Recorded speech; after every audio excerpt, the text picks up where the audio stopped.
നാറിൻ്റെ മുമ്പ് വെച്ച് ഞാനിത് പറയുവാണ്. ഇതൊരിക്കലും ഉണ്ടാവരുത്. പട്ടാഴിയമ്മയുടെ നാമധേയത്തിൽ ഞാൻ പറയുവാണ്, ഇത് ഉണ്ടാവരുത്. എല്ലാവരും ഒന്നിച്ച് ഒരേ പണ്ടൊക്കെ എങ്ങനെ ആയിരുന്നോ ആ രീതി തന്നെ ഈ കാര്യങ്ങളുമായിട്ട് ബന്ധപ്പെട്ട് പോകണം. താഴെ വയലിൽ നിന്നാണ് ഒരു വിഗ്രഹം കൊണ്ടുവന്ന് വെക്കുന്നത്. നമ്മുടെ താഴെയിലെ ശശികൊച്ചേട്ടനാണ്. ആ കൂട്ടത്തിൽ ഞാനും ഉണ്ടായിരുന്നു. അപ്പോൾ അത് 50-55 ആയി. നാട്ടിലെ ആർക്കും ഒരു താല്പര്യമില്ല.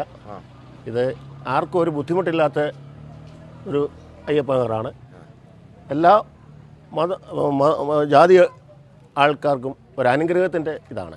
പിന്നെ ആരെങ്കിലും എന്തെങ്കിലും പറഞ്ഞു നമ്മളതിനെക്കുറിച്ച് ശ്രദ്ധിക്കുക പോലും വേണ്ട. ഞങ്ങൾക്ക് ജനിക്കുന്നതിന് മുമ്പേ ഈ ക്ഷേത്രം ഇവിടെ ഉണ്ട്. അതിൻ്റെയൊക്കെ ഭാഗമായിക്കൊണ്ടിരിക്കുന്നവരാണ് ഞങ്ങൾ. ഇപ്പോൾ പെട്ടെന്നൊരു സുപ്രഭാതത്തിൽ ഇത് പൊളിക്കണമെന്ന് പറഞ്ഞാൽ നമ്മളായിട്ടുള്ള അയ്യപ്പ ഭക്തരും അല്ലെങ്കിൽ നമ്മൾ ഒരു കാര്യം അറിയത്തില്ല. ഇവിടുത്തെ ഇവിടെ മേളിലൊരു സുവിശേഷകനുണ്ട്, താഴെ പള്ളിയിലച്ചനുണ്ട്, അവിടെ ക്രിസ്ത്യൻ സമൂഹം മൊത്തമുണ്ട്. ഇവർക്കാർക്കും ഒരു പരാതിയില്ല.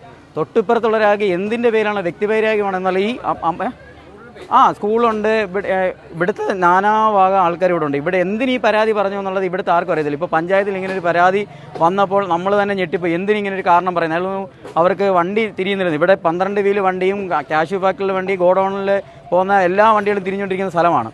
പിന്നെ ഇവിടുത്തെ മതമൈത്രി തകർക്കുക എന്നുള്ള ലക്ഷ്യമായിരിക്കണം ആ പറഞ്ഞ ആൾക്ക്. അത് ക്ഷേത്രത്തിനെ വിശ്വാസികളായവരെ സാമൂഹിക വിരുദ്ധനാണ് ഞാൻ വിളിച്ചിരിക്കുന്നത്. ഇവിടെ ആരാണ് സാമൂഹിക വിരുദ്ധൻ? ഇവിടെ സാമൂഹിക ഒരു അയ്യപ്പനെ വന്ന് പൂജ ചെയ്യുന്നവരാണോ സാമൂഹിക വിരുദ്ധൻ?